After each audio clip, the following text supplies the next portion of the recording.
Hey everybody, before we get started, I just want to remind you this episode is brought to you by our patrons like Go Comics, Qua, and Nestor Flores. If you like what we do and want to see us do more, consider supporting us on Patreon. You can get access to episodes early and lots of other goodies, and it would really help us out. Thanks for your support, everybody.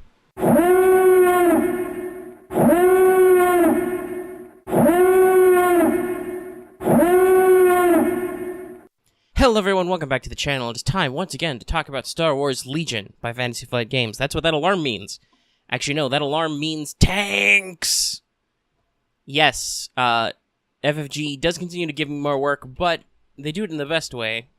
They have announced 2 new heavy units. This is much like when we get the emplacement troopers. They've announced 2 new heavy units for Legion. No, there's no details on Specialist yet, but I'm sure that'll be later, because they're coming out in, like, a week? This week? I don't know. I think it was the 18th, maybe it's the 25th. I don't know. They're coming out. Anyway, we're not here to talk about that. We're here to talk about tanks. And yes, people were like, oh, but the bases.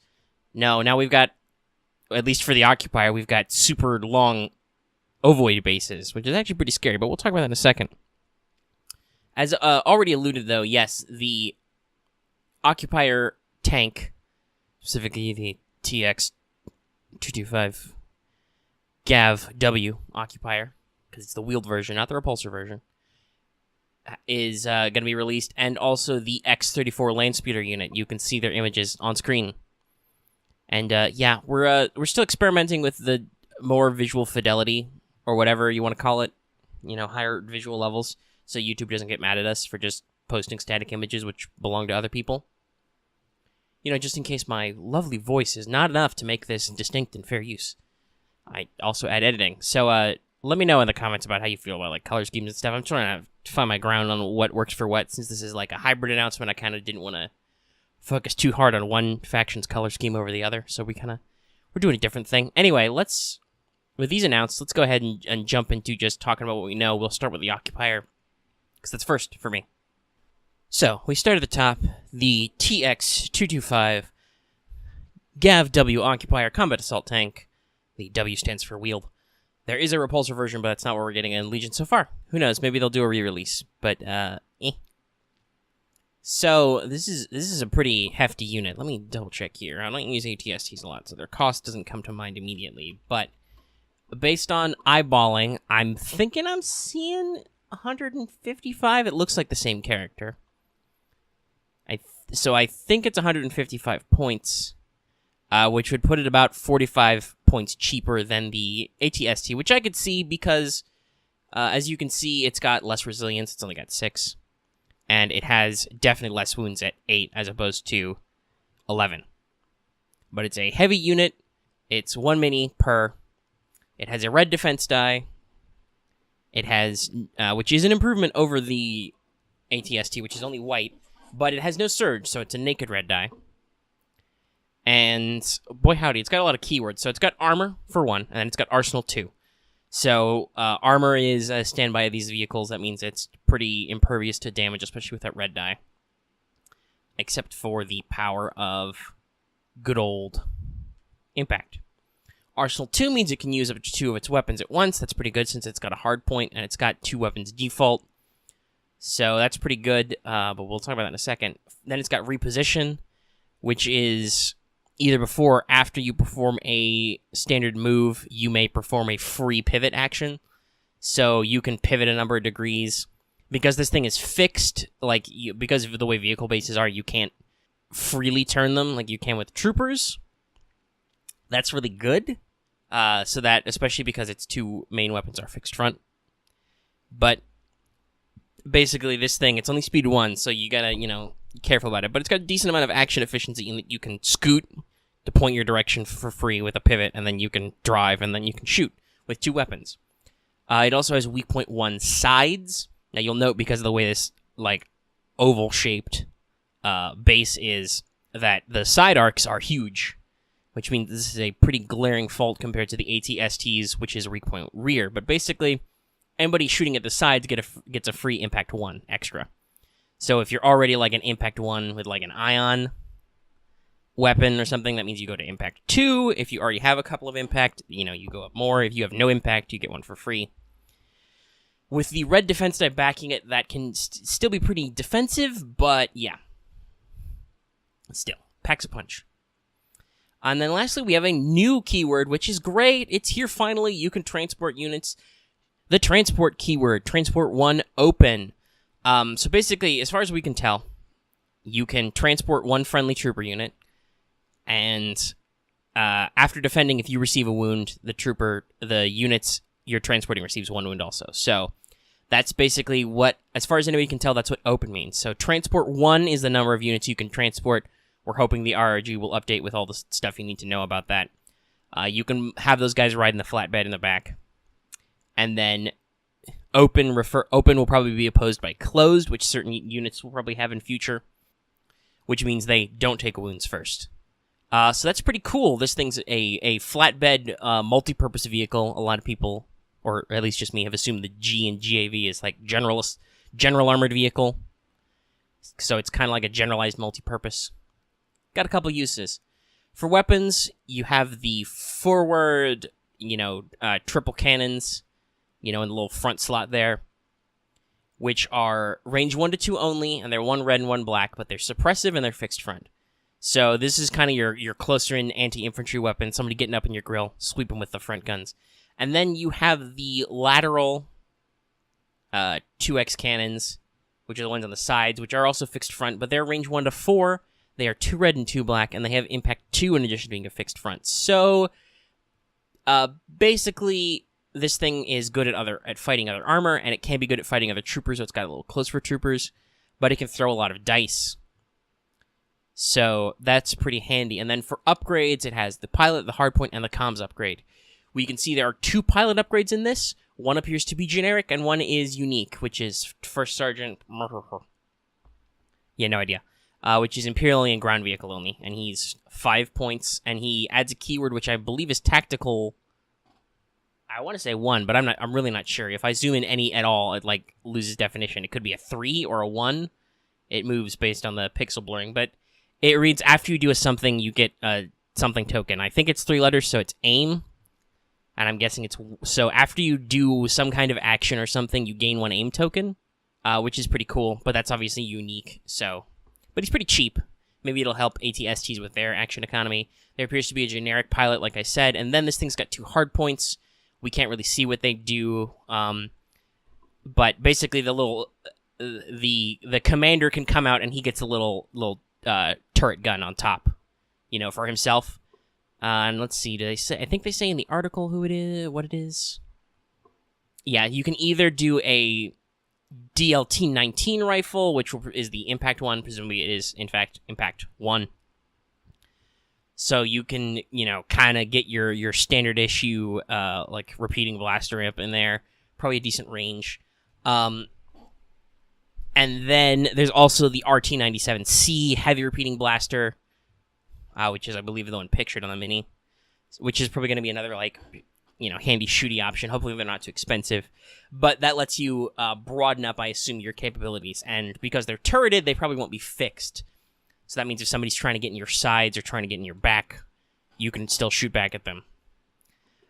Other than that, there's not a lot to say. There's 2 flipped over cards. It has a comms upgrade, so I'm assuming those are both comms. I don't know what they would be necessarily. One of them is probably new, one of them is probably a reprint. We'll see in 3 months when we get preview articles. So, thoughts and feelings about this? First of all, I love it. Lots of people were like, oh, it's too long. No.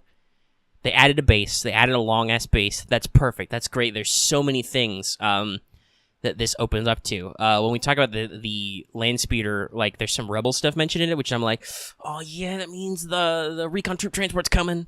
And maybe that'll be closed. Who knows? But that flying brick will definitely fit on that base. And like I said, there's just so much that this base size adds to the game if FFG can swing it. Also, not only is the sculpt really cool, it's got a lot of little details and greebles on it, but also it's once again pretty customizable. You got the commander who can pop their head out and stuff. You can put the 2 different gun options. You can put the Kyber crystals in the back flatbed, or you can leave that flatbed open so you can actually physically transport your minis on it. That's pretty cool. I do also think this once again further hinders the what you see is what you get argument, because both with this and with the T30 is it? It's the what? The X34, right? I think there might be a T34, but there's the X34 Landspeeder. They both talk about customizing, so I feel like the intent is that from a modeling perspective, you can, just put whatever you like on there. You don't necessarily have to stick to the mechanics. But yeah, this unit is great. It's so cool. Like I said, I love Imperial aesthetics as far as units go, so I will love to run some Imperial armor at this thing. The core cost is lower than the ATST, which is good. I think this is going to open up the way for Imperial players to try and run, 1 or 2 tanks. And honestly, you can probably run them naked if you want and just use them as trucks, right? They got a lot of firepower as long as you can keep the enemy on focus. But if you want to give them a little more juice, depending on how those hardpoints are costed, you can probably squeak a few things in there. And they got, like I said, they got a decent amount of HP, a decent wound pool at 8. They've got a red defense die. They've got armor. They're slow, and they're ground vehicles, so terrain still matters.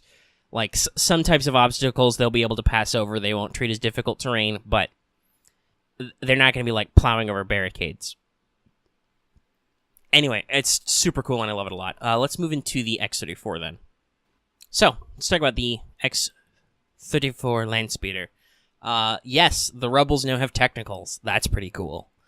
And yes, this is definitely what a technical is. It's, they got a civilian-ass speeder, and they've got guys with guns riding in it, and they've glued a gun on it. So, as a heavy unit, in stark contrast to the airspeeder, which, in case you forgot, is 175 points, the Landspeeder is just 75 points. That's a significant drop, which I think Rebel players are going to love right away. It's 100 points cheaper. There's a whole digit place missing out of this, all right? So, what you got is one unit. You have the price decrease. For the price decrease, I should say, you still get 6 wounds, which the T-47 has 7. So that's pretty close. And similarly, you have 1 less resilience at 4.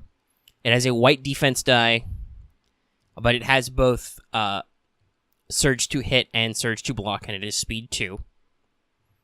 So it's a little slower than the airspeeder. But like I said, you're not, in terms of core abilities, you're not losing a lot. We'll get into what you're losing later.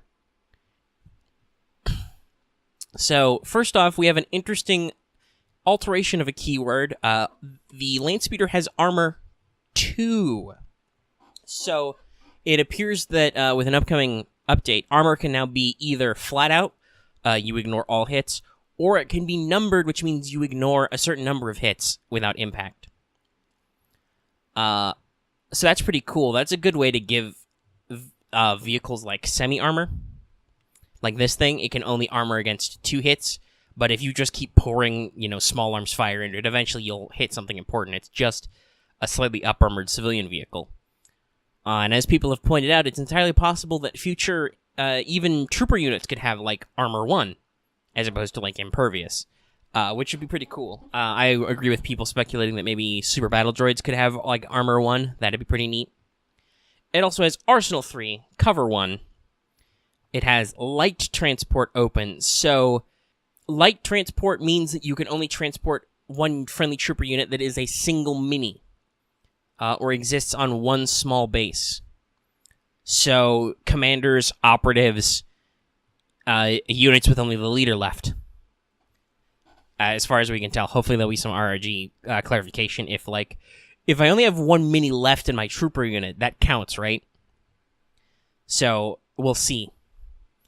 But yeah, so mostly this is a way to scoot around your Lukes and your Chewies, maybe. And then it has Speeder 1. And it's got Speed 2, as we said. So, not quite as fast, can't ignore quite as much terrain as the airspeeder, but still pretty good, gets a lot of play up, has a little bit of armor, has a little bit of cover, it can still transport units. Now, you look at the attack bar, you'll notice why probably this thing is 100 points cheaper.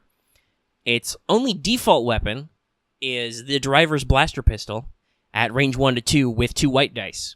So, yes, you will never want to run a Landspeeder naked. Even for 6 health at 75 points, just the fact that you can't do hardly any offense with it, I feel like it's not going to be worth it just to pay 75 points for a taxi, because remember, it's still open, so if the Landspeeder takes wounds, the rider takes wounds. So, yeah, I don't think that's worth it.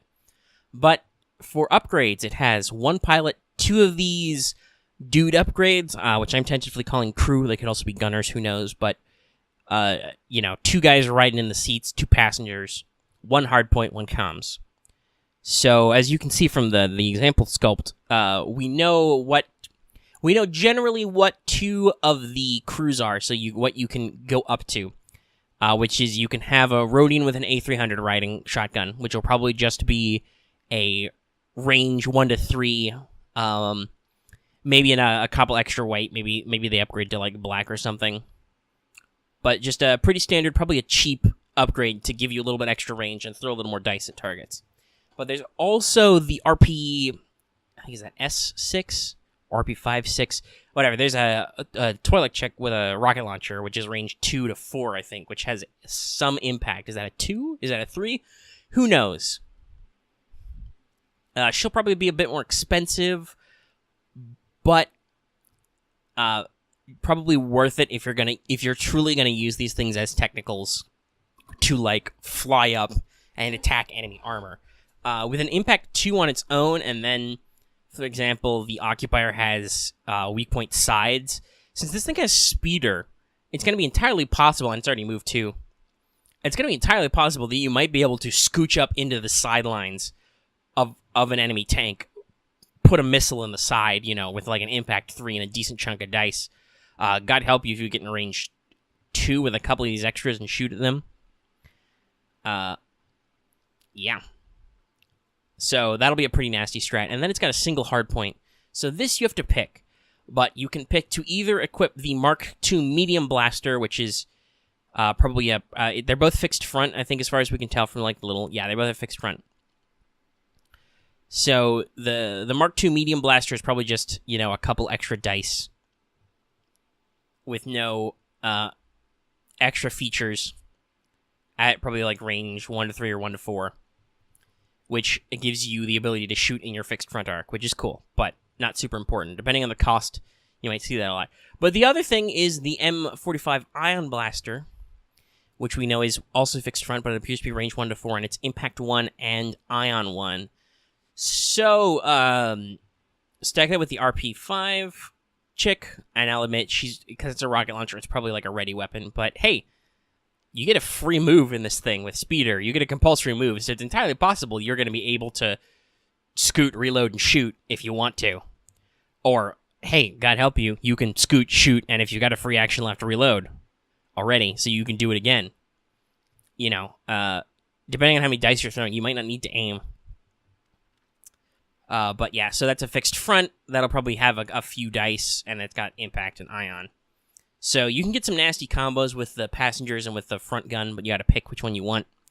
Once we can actually see what dice they throw and how much they cost, we can probably figure out strats on, like, what's a better idea as far as, for infantry or for armor. I don't know if these things necessarily make better AT-ST hunter killers than the airspeeder does, but they certainly make a better option for shooting up occupier tanks. Like I said, getting those side arcs and flank. And with their speed and relative cheapness, you can probably have these guys running with speeder bikes and hunting them down and shooting them. And that'll be pretty nasty for the bikes. And then there's 2 cards which are flipped over, which are probably comms upgrades. We also can see there's a generic pilot, some kind of outer rim guy, which we don't read what he does. And then there's also Ryder Azari, the Rebels character, who can be the pilot. He is unique. He costs 5 points. He does tap, but basically his ability reads, and his repulsors only, is while performing a move, you can increase or decrease your maximum speed by 1. Which is pretty handy for a tap. Possibly handier than Wedge and his full pivot abilities, even if that's free. Because basically it's like, especially on this thing, you can be like, okay, I want to go speed 3 for a move right now, like to get that extra scooch out of it. Or you can be about to do a compulsory move, and you're like, shoot, I'm going to hit a wall. No, I'm going to tap Rider, and I'm only going to go speed 1. Or I'm going to reduce, in this case, you'd go to speed 1, or in a Airspeeder, you'd go down to speed 2. So he gives you some more control. He's pretty cheap. The only problem is he taps. Exhaustible upgrades are kind of a pain in the butt still. Less so for Imperials because, Veers has that one card for it at least, but still, it's not the greatest. But with units with compulsory moves, they do have a little bit more action economy. Most units can only take 2 actions a turn, so if they reload, they have to choose between moving or shooting. So long as you accept the fact that, you might have to deal with that, you can do recovers. I like the Landspeeder a lot. I do think Rebel players are going to start preferring it as a heavy option to the Airspeeder because of how cheap it is. And depending on the point upgrades for the point cost for some of these upgrades, I can definitely see it actually being useful. And to kind of roll back, I do think that the Airspeeder, though, definitely has a place in hunting Occupier tanks because, like I said, those big side arcs, this thing can pass right over them. And do remember that it's got a really nasty Impact 3 with 6 dice, in its front arc. So if Imperials start using the Occupier tanks, Airspeeders can probably be a decent deterrent or at least a decent counter to shoot at them. Because if they get in that side arc, they'll be having like Impact 4 with 6 dice. They'll be able to score some hits.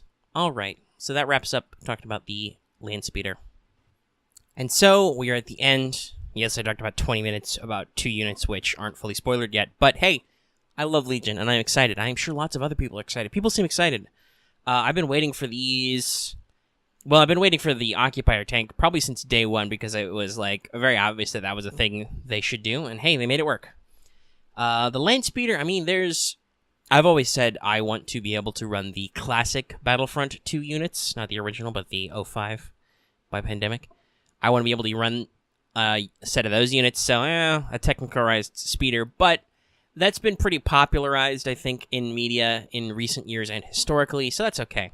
It's a pretty fun way to give them a heavy unit, which is a vehicle, which is pretty, flexible and Rebel-like.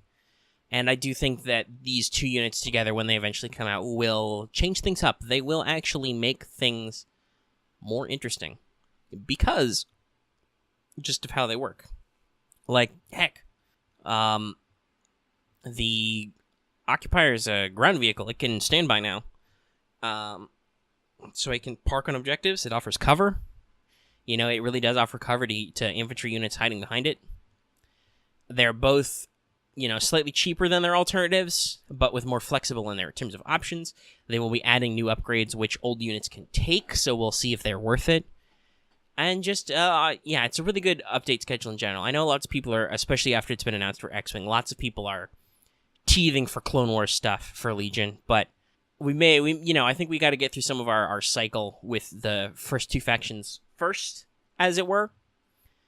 And also do remember that even when they announced the Clone Wars stuff for, X-Wing and Legion, X-Wing was the only one that had anything remotely resembling, pre-production assets.